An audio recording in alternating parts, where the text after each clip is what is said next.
I am Cigar and Bar. Hello to everyone out there in YouTube land. Tonight I am going to be sleeping in this lovely little lean-to, this lovely canvas tent we've got going over here, and I'm going to be camping out here doing a little bit of First World War Swiss reenactment with friend of the channel Jordan Kipp and friend of the channel Stephanie Galbraith. We're going to be having a lot of fun out here. We're going to be cooking some food, and we're going to be trying to stay warm until dawn. So thumbs up, cross your fingers. Let's hope we make it. I hope so.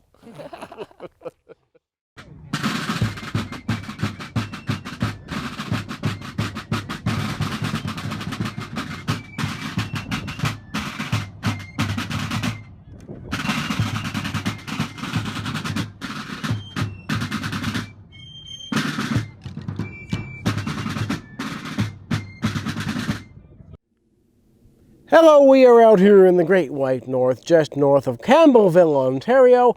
We're in a lovely campsite here, and this is our beautiful tent we've got going here. A lovely wall tent with a fly and a wood stove, and we're gonna keep warm out here for the night. We are dressed, as you can tell, abnormally. What Jordan and I are wearing here are Swiss First World War uniforms, lovely warm wool, and we're going to enjoy ourselves this evening in these uniforms and then probably do some drill. Tonight we're going to set up a tent, and you're going to watch us as we do that. We're going to cook some food, we're going to keep warm, and then we're going to move on to cooking breakfast in the morning, and then we'll do some shooting drill. So if you're interested in sticking around with us for that, then we'll be seeing you shortly. Excellent.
We've got the tent set up here, and as an extra precautionary measure, we've put a little bit of snow all the way around the bottom, kind of walled it up a little bit to prevent some draft. So whatever heat we can generate inside with both the propane heater and the wood stove will stay inside. And I'm just gonna step back a little bit here and show you the scope of the tent. It's pretty big. There's a nice truck right there for scale, and there's a tent. 24 feet long. Yeah, it's 24 feet long with the tent and the fly. And you can see the happy little curls of smoke coming out of that chimney there. And this lovely bit of greenery that is our front doorstep. We'll just go inside here.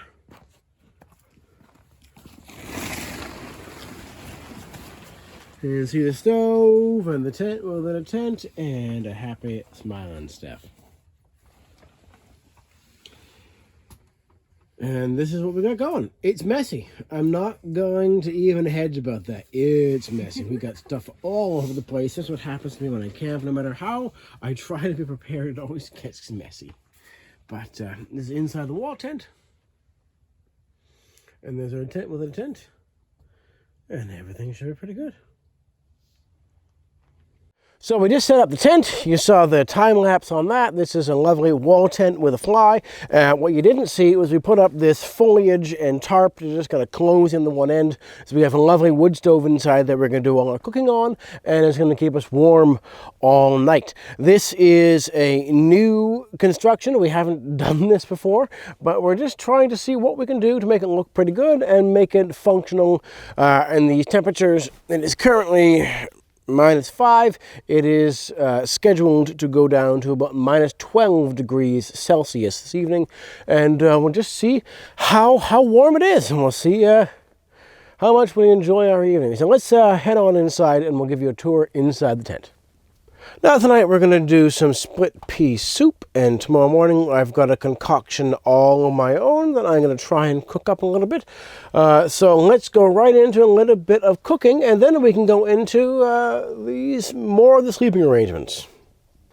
So here we are in the tent. It's all set up. We got the wood stove going behind me here, and we're going to start preparing some food. Now, a popular 1917 trench food would have been a split pea soup. So we're going to do up a nice split pea soup. Not historically accurate. We're not going to use the meat that they would have used. We're going to use some ham because they would have used horse meat, and I wasn't going to try and find horse meat. I don't want to talk to the kinds of people that sell horse meat. So we're going to go with a giant smoked ham in the Dutch oven when we cook this. But first, because everything can be improved with onion, we're just going to chop up a little bit of white onion here. Doesn't need to be too fine.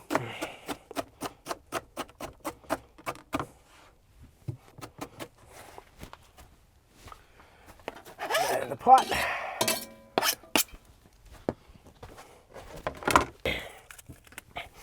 And we're going to get some lovely celery in here.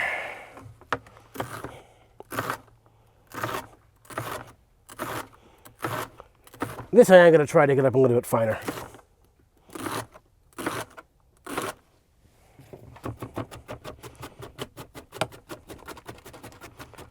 Okay, that's good.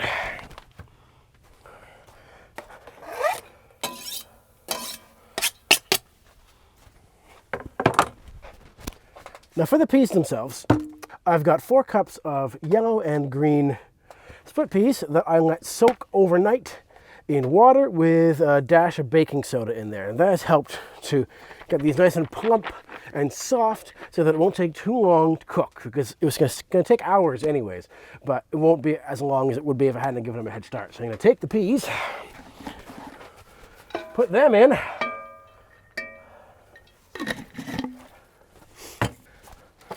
and this is my 4-kilo smoked ham.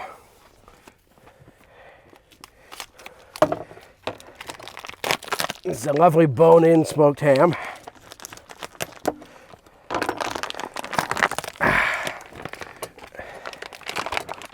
I'm just going to put it right in the pot. That may not close very well. But first, I'm going to top up as much water as will fit in here.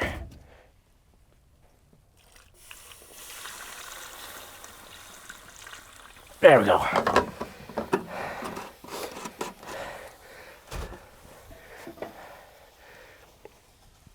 Now I'm probably going to have to take the ham out and put it on the frying pan on the side at some point, but for its formative stages here, I want to get some of the flavor of the ham into the soup. So we're just going to leave it like that for at least the first hour or two. I'll check back with you in a couple hours when our soup is more of a soup. Wood stove here is burning away. We've got lots of wood to burn in the wood stove, and we've got lots of food to cook on the wood stove. But other than those two things, it does keep us fairly warm all on its own. And in the actual wall tent, we are doing a tent within a tent. I've got my Mech TGV circa 2008 4-season tent ready to go. Lots of room outside the tent for lots of tenting things. I'm not as orderly and clean as a camper as I would like to be, as you can see for all the things strewn about out here. But this tent will be wonderful. A couple of sleeping bags, couple of blankets, couple of pillows, and we should be nice and comfortable in there. I've also got inaugural use of the Mr. Buddy heater. This is a Mr.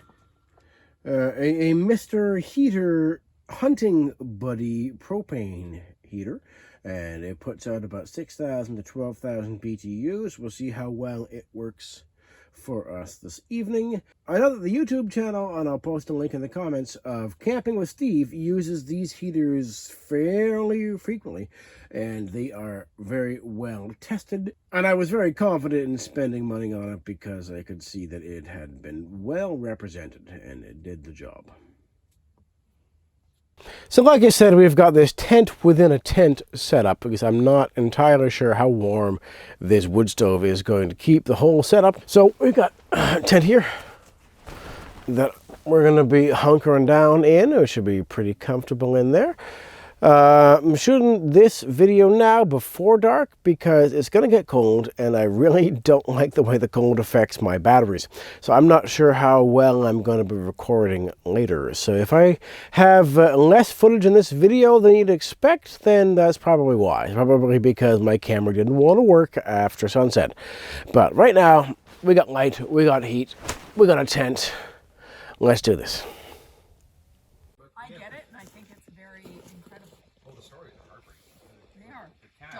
Dogs swimming across the English Channel. Yeah. A dog Yeah. That's insane. with a message. Yeah. Oh boy. I know. Yes, they just do. Well, they do to survive. And you know, pigeons, carrier pigeons, they do it to, you know, they do. This is what they do naturally. Yeah. Oh, it's gonna fall. Come on, you gotta caboose first. Where's the caboose? Or it's not gonna caboose. Venting. It's trying. Guys, now you got that really thick smoke and then off. Now I'm a firebug.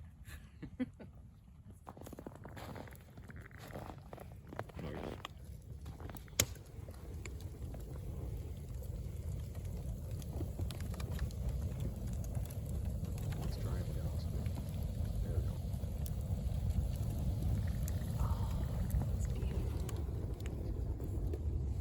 Look at that right there. All right, guys. No! Oh, it actually didn't do too badly. Yeah, see how many animals are walking. Good fire? Yeah, very good fire. Very good fire. Yes, I did well. Jordan, good fire? I'm happy.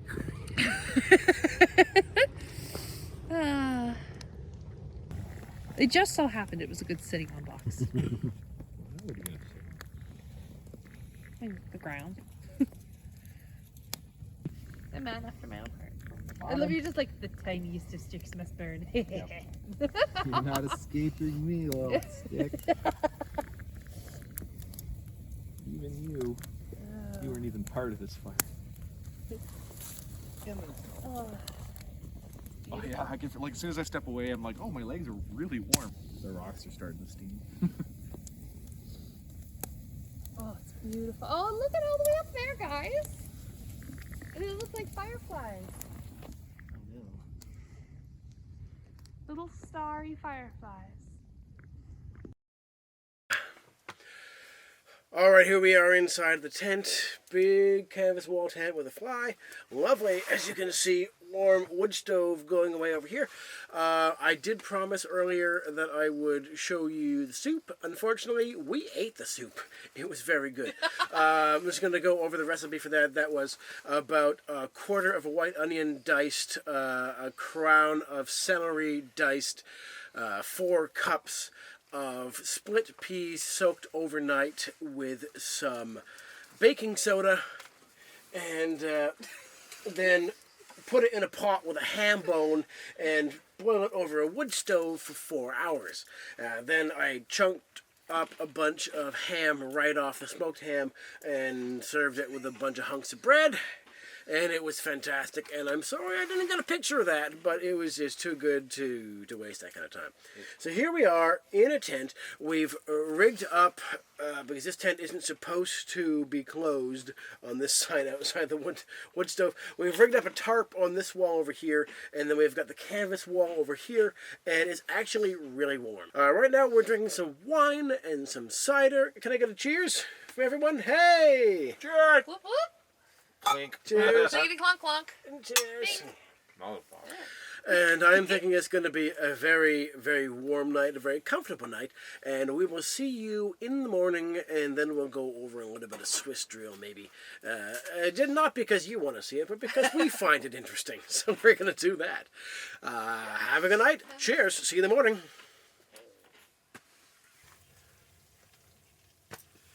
All right, good morning. We are in the tent. We are nice and toasty warm. We had a good night's sleep. And I'm about to cook up some breakfast here. Breakfast is going to be something a little wacky, something I've never done before. I've got some butter melting in the Dutch oven on the wood stove right now. And I'm going to add some minced red onion. And put the rest of the fire, just get that smell going. I'm also going to add some sausage meat and some baked beans and the star of this meal,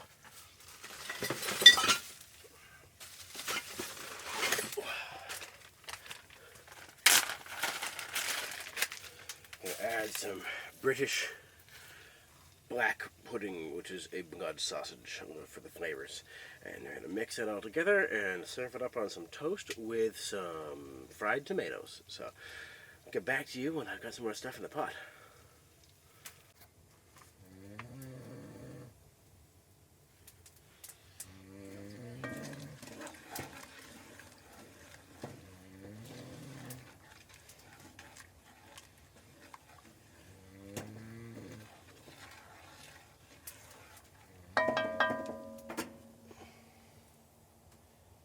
Let's put in a little bit of black pudding here. I've only got 2 pucks left. I tried to get more on the way up here, and the store was closed, unfortunately, so I couldn't get any.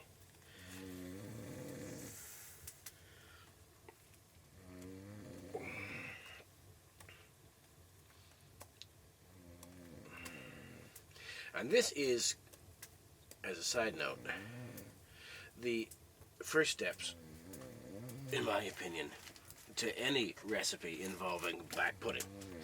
You take an ungodly British amount of butter and you put it in the pan with some onion, preferably a red onion, and then you break up the black pudding into it and cook that down, and then from there you can do any number of things with it, but this is the best starting point,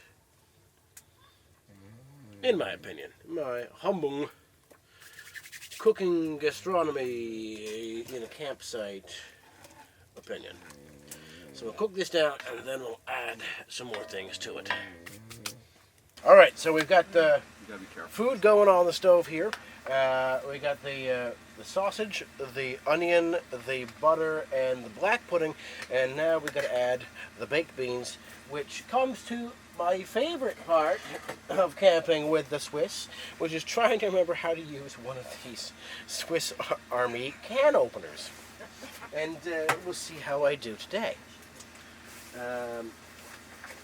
This way? It's gotta be that way. No, you wanna stab down. Stab. And then use the lever on the outside to pull Okay. it up. Stab. Just like that. That can might be too tough. It's a good solid can this morning. There we go. Okay, we're in. I didn't bring my suture bag this morning, so. Then, yep, push forward and lift. There Yep. you go. Is it doing it? Yep. There we go. It's not very elegant, but it works. It works. Like when you said. If you're properly Now, Jordan, motivated. can you tell us how many years the Swiss used this particular can opener? You know, when they changed the can opener? That version of the lobster claw was late 1890s. This knife is the 1908, and then they kept it on there into the 50s. Yeah. So hey, it works. And that's a Swiss Army knife you Yep. got there. The 1953 knife has a similar one. It's a little bit different, but it's the same idea. That's fantastic. There you go. There we go. Always. Yeah, it's a bit of a challenge. Try that again. See if I can do any better the second time around. Careful. Take two. Oh, this is the kind of thing you out there in YouTube land like to see. Watch a guy try and use a 100-year-old can opener. Go can opener. I think you got the hang of that one, man. That one was pretty good. Yeah, it's working. It's going. You know why the tin cans in the cartoons look the way they look. Yeah. That's right.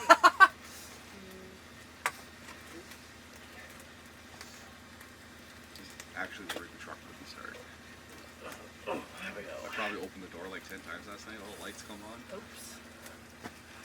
All right. That should be good for 3 people, I hope. Yeah. I've got another can, but I'm not going to put the other can on because I think this is good for beans. We'll do beans, sausage, black pudding, That's good. and this will be good with some fried tomato on toast. Nice. So this is cooking up really well. You can see it right here. That's the beans, black pudding, onion, and butter, and sausage. And it looks fantastic. So we're going to do this up with a little bit of bread, which is toasted over the wood stove. A little hard to toast things over a wood stove because you got to find the hot points. You got to find out what's the best point to caramelize bread without carbonizing bread. But we got some bread, and so we got a bit of bread, a bit of beans and sausage, and a little bit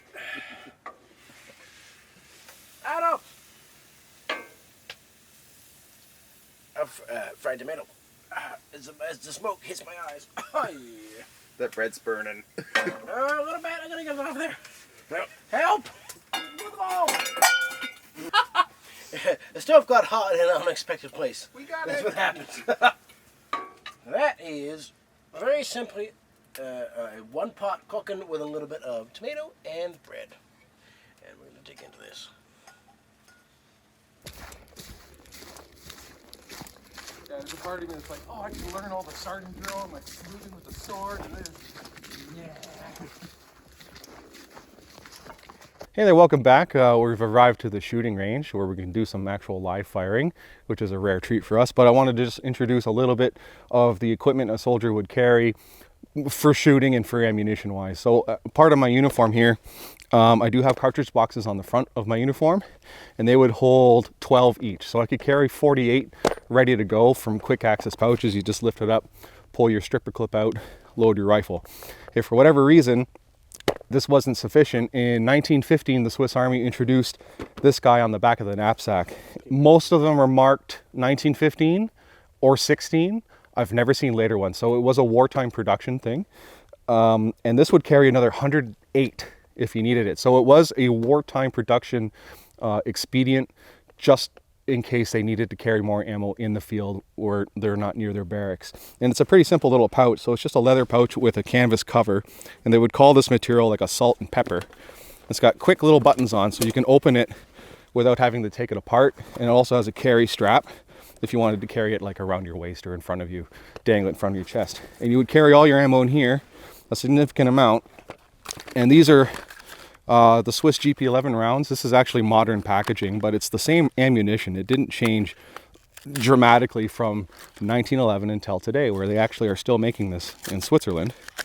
And you open up your cardboard pouch, and you get 10, which is annoying because the Swiss soldier carried their ammo in multiples of 6.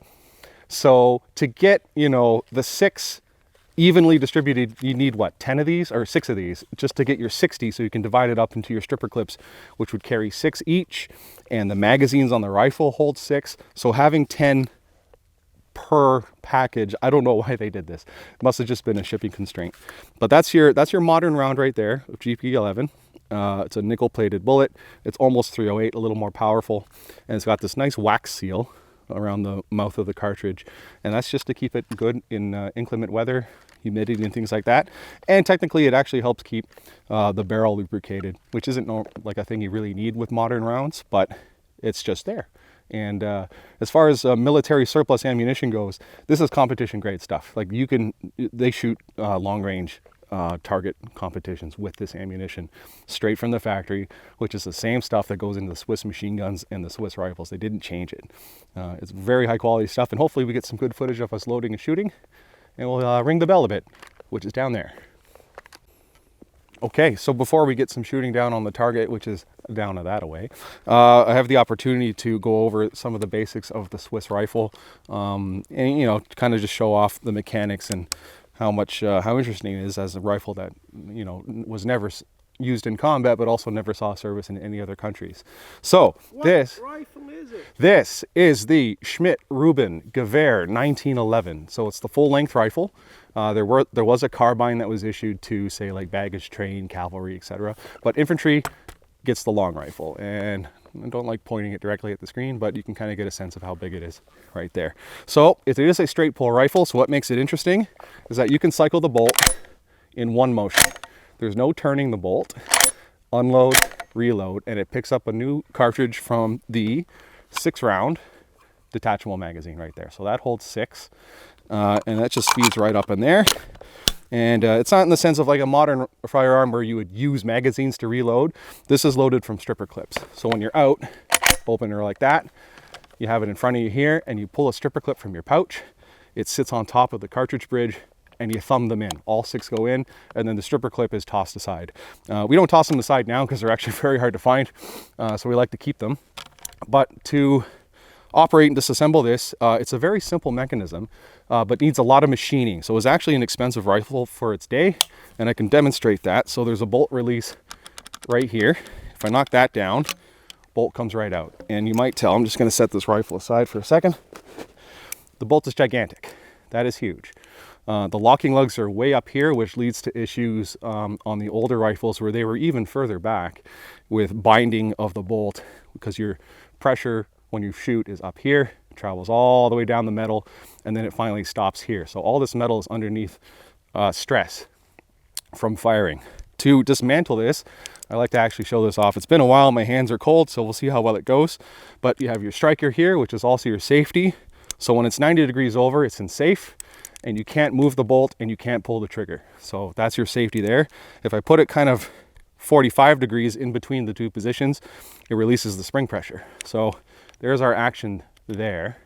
So when I pull it back, it unlocks the locking lugs, and you can retract the bolt, push it forward, and it locks the locking lugs. And that's what holds the cartridge in the gun when you pull the trigger. So to disassemble that, your handle comes out, goes right here in my left hand. You take off the spring pressure all the way. At this point, you just unscrew, take off your striker and spring. That's the barrel for your locking lugs. So now this is completely disassembled. And there's your striker and spring. Reduce the spring pressure right here. Striker comes out, spring, cocking piece, and that's completely disassembled. And we'll see if I can reach down far enough to get this. We'll put the spring back here, put that back in like that, and then reach down. Oh, there we go. Put your locking barrel back on. Put your striker and spring assembly on the back. Put the spring striker handle back to its 45-degree position. Line this up, put her in, good to go. So that's fully assembled. It can go right back into the gun. Thusly, if you drop the magazine, you can cycle it. It does have a magazine hold open, so on your last round, it won't let you close the bolt until you reload it or take the magazine out. But that's it right there. Safe is like that. Less safe is like that. And I'll make sure she's empty. And you pull the trigger, and that's your firing action. It's a very nice trigger, very nice mechanism, very reliable. It didn't run into many of the issues that a lot of other straight action rifles did, mainly because it wasn't used in any major conflict. But compared to, say, something like the Canadian Ross rifle, it's a much simpler design, and I think it's actually more effective. This isn't going to jam up. It works very well, and you know what? I really like shooting these.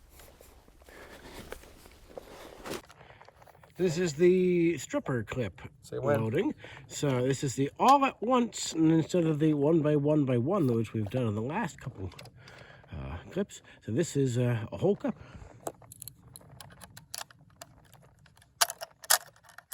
Get in there.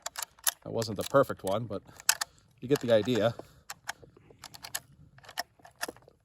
Yep, good to go. I can go there.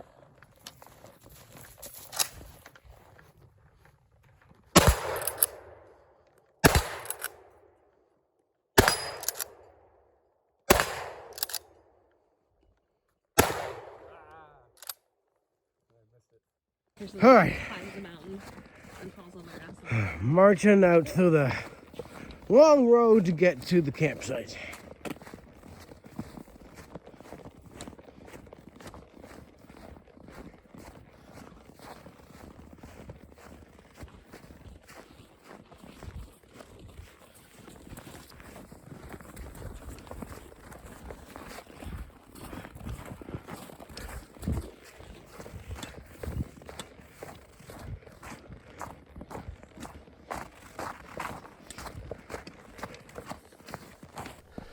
Well, we survived the night.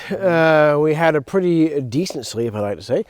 Steph, you and I were in the tent, within a tent. Jordan, you were In the fly. in the fly, just next to the tent. How were your experiences? It was good. You know, I thought it'd be colder. I was a lot more worried about the cold in the middle of the night because you're asleep. And I think between the three of us, we all reloaded the stove at least once. And that would have been the worst problem if the stove went dead and there's no heat. Residual heat's just bleeding off, so it would have got really cold really quick. When we woke up, it was minus 13, so that was our morning temperature. But with the ground cloth and the good sleeping bag, I was fine out here. It was great, just basically on the ground, so that worked out. Yeah, Steph, how was your experience? I was cozy. Yeah. Cozy? Yeah. Yeah. Good to know. Yeah. It was good. Cozy is good. Nice. Well, we made it through all of that. We made it through the sleeping, the cooking, and the shooting, and we've come out the other side. It was pretty comfortable. Really happy with this tent, really happy with the wood stove setup. If camping videos are something else that you'd like to see, please comment below. I've got a number of camping videos lined up that I would like to shoot. So if it's something you want to see, I'm definitely ready to do it. If you want to see more First World War reenacting videos, then I'm sure the Swiss can oblige. We can do a number of videos like this, getting out in kit and doing things with some period equipment. AirSats tarp notwithstanding, we can get out and we can do some more things. So I'm glad that you came along on the journey with me. If you've watched this far in the video and you're still happy, then maybe you'd like to consider subscribing. I don't like asking people to like and subscribe, but if you've gotten this far, it might be something you'd like to do. I'm going to wish you all a happy afternoon and a wonderful early January here in 2022. From Steph and Jordan and I want to wish you a happy new year and hope that you enjoy everything you've got coming to you. I am Cigar and Bar, and we will see you next time we go camping without a roof. Bye. Cheers.